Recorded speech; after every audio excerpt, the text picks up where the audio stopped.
ಕರ್ತನ ಪರಿಶುದ್ಧ ನಾಮಕ್ಕೆ ಸ್ತೋತ್ರವಾಗಲಿ.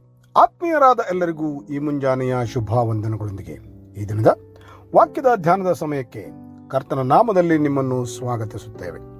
ಆತ್ಮೀಯ ಚಿಂತನೆಯಲ್ಲಿ ಪರಿಶುದ್ಧ ಸತ್ಯವೇದದಿಂದ ವಚನ ಭಾಗಗಳನ್ನು ನೋಡಿಕೊಳ್ಳುವ ಹಾಗೆ ಕ್ರಿಸ್ತನ ಅನ್ಯೋನ್ಯತೆಯೂ ಹಾಗೂ ಅದರ ಪ್ರತಿಫಲಗಳು ಎಂಬ ಶೀರ್ಷಿಕೆಯಲ್ಲಿ ಈ ದಿನದಲ್ಲಿ ಕಷ್ಟಗಳ ಅನುಭವದಲ್ಲಿ ತಾಳ್ಮೆಯೂ ಎಂಬ ಅಂಶದಲ್ಲಿ ಒಂದು ವಚನ ಭಾಗವನ್ನು ಓದಿಕೊಳ್ಳುವ ಹಾಗೆ ಯಾಕೋಬನ ಪತ್ರಿಕೆಯ 5ನೇ ಅಧ್ಯಾಯದಲ್ಲಿ 11ನೇ ವಚನವನ್ನು ಓದಿಕೊಳ್ಳುವ ಹಾಗೆ, ತಾಳಿಕೊಂಡಿರುವವರನ್ನು ಧನ್ಯರೆಂದು ಹೇಳುತ್ತೇವಲ್ಲವೇ? ನೀವು ಯೋಬನಲ್ಲಿದ್ದ ತಾಳ್ಮೆಯ ವಿಷಯವಾಗಿ ಕೇಳಿ, ಕರ್ತನು ಅವನಿಗೆ ಅಂತ್ಯದಲ್ಲಿ ಮಾಡಿದ್ದನ್ನು ನೋಡಿ ಕರ್ತನು ಕರುಣಾಸಾಗರನೂ ದಯಾಳುವೂ ಆಗಿದ್ದಾನೆಂದು ತಿಳಿದಿದ್ದೀರಷ್ಟೇ ಎಂದು ಬರೆದಿದೆ. ತಾಳಿಕೊಂಡಿರುವವರು ಧನ್ಯರು. ಪರಿಶುದ್ಧ ಸತ್ಯವೇದವನ್ನು ಅಭ್ಯಾಸಿಸುವ ಹಾಗೆ ಯೋಬನ ಜೀವಿತವು ಈ ಮಾತಿಗೆ ಅಥವಾ ಈ ಶಬ್ದಗಳಿಗೆ ಬಹಳ ಉತ್ತಮವಾದ ಉದಾಹರಣೆಯಾಗಿ ಇದೆ ಎಂದರೆ ತಪ್ಪಾಗಲಾರದು. ಯಾಕೆಂದರೆ ತನ್ನ ಜೀವನದ ಪ್ರಾರಂಭದಿಂದಲೂ ಕೊನೆಯವರೆಗೆ ಅದನ್ನು ಕಾಣಬಹುದಾಗಿದೆ. ತಾಳ್ಮೆ ಎಂಬ ಪದವು ಒಂದು ನಿರಂತರವಾದ, ಒಂದು ಕ್ರಿಯಾಶೀಲವಾದ ಒಂದು ಇರುವಿಕೆಯಾಗಿದೆ. ಅಂದರೆ ಅದು ನಕಾರಾತ್ಮಕ ಸಂಗತಿಯಲ್ಲ, ಬದಲಾಗಿ ಸಕಾರಾತ್ಮಕ ಸಂಗತಿಯಾಗಿದೆ.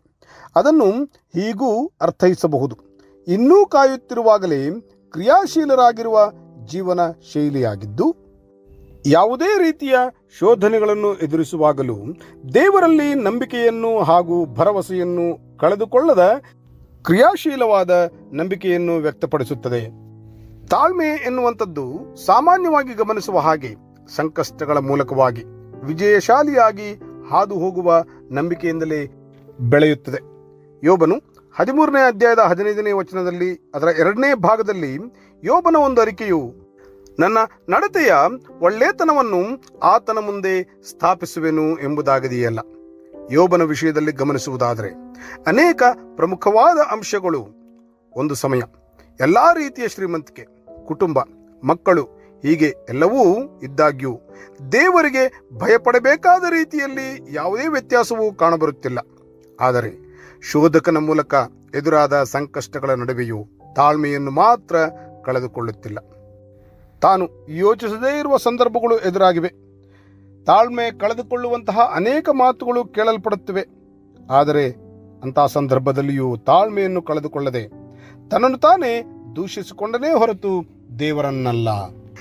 ಎಲ್ಲಿಯ ತನಕ ಎಂಬುದಾಗಿ ಗಮನಿಸುವಾಗ ಮೈಯೆಲ್ಲಾ ಗಾಯಗಳಾಗಿ ಜನರು ತನ್ನನ್ನು ಗುರುತು ಹಿಡಿಯದ ಮಟ್ಟಿಗಾದರೂ ತಾಳ್ಮೆಯನ್ನು ಕಳೆದುಕೊಳ್ಳುತ್ತಾ ಇಲ್ಲ.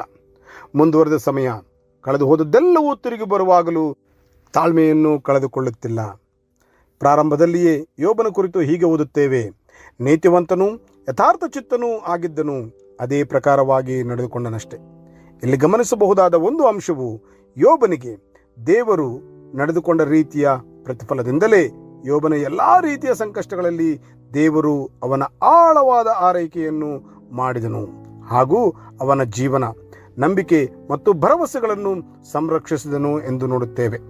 ದೇವರು ತನ್ನನ್ನು ಪ್ರೀತಿಸುವವರ ವಿಷಯದಲ್ಲಿ, ಅಂದರೆ ತನ್ನ ಜನರ ವಿಷಯದಲ್ಲಿ ಯಾವಾಗಲೂ ಕಾಳಜಿ ವಹಿಸುವತನಾಗಿದ್ದಾನಲ್ಲ.